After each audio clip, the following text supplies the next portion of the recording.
Many people say to kids that they may look just like their parents, but what happens when you're adopted and you look nothing like anybody in your family? We all have genetic composition, and us being adopted, it may make you wonder who in the world you may look like. I personally am not adopted, but have many people close to me who are adopted. The concept of adoption can be widely controversial. I'm going to tell you about some facts of adoption, some good things of adoption, and some bad things of adoption. Let's take a look at some of the facts. Many of us think that when we hear the word adoption, it means that have been given up to be raised by two different people. But the actual meaning of it is that you can be raised by maybe even just one of your parents and someone else. Approximately 7 million Americans are adopted, and about 100 million people have an attachment to adoption in their family. More than 60% of that number spends between 2 to 5 years in foster care before finally being adopted. The age group that most of the kids sitting in the foster care are 1 to 3 years of age. This chart shows that in 2004 was when the highest amount of adoptions were being done. This chart shows that in Asia is where the most of the adoptions take place. And this chart shows that most kids are adopted when they are about age 1.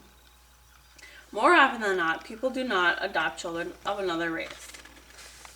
Here's a picture of a black man holding a white baby.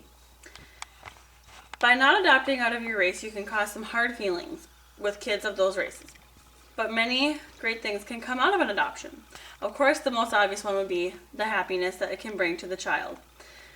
The kid may not realize now, but when they get older and realize that someone took the time and the money to give them a great home, they will be greatly appreciative.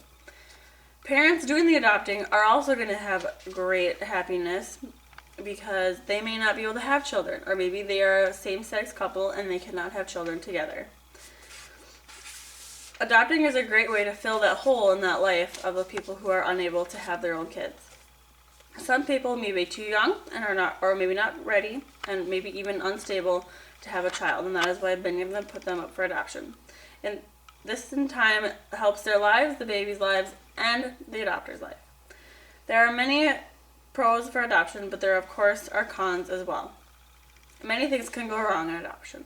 I have a friend that I interviewed, and she said that she heard that kids that are adopted seem to get kicked out of the house more often than kids who are not.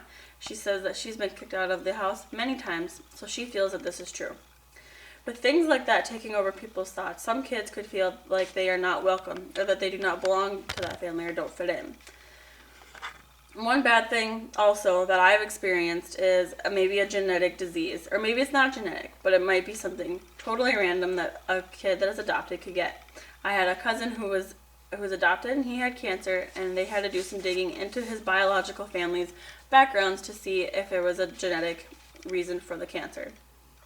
Even though there are definite lows of adoption, it's not all bad. The concept of adoption can be controversial. There are many adoptions done a year, and many pros and cons of adoption, but hey, adoption can only improve a life.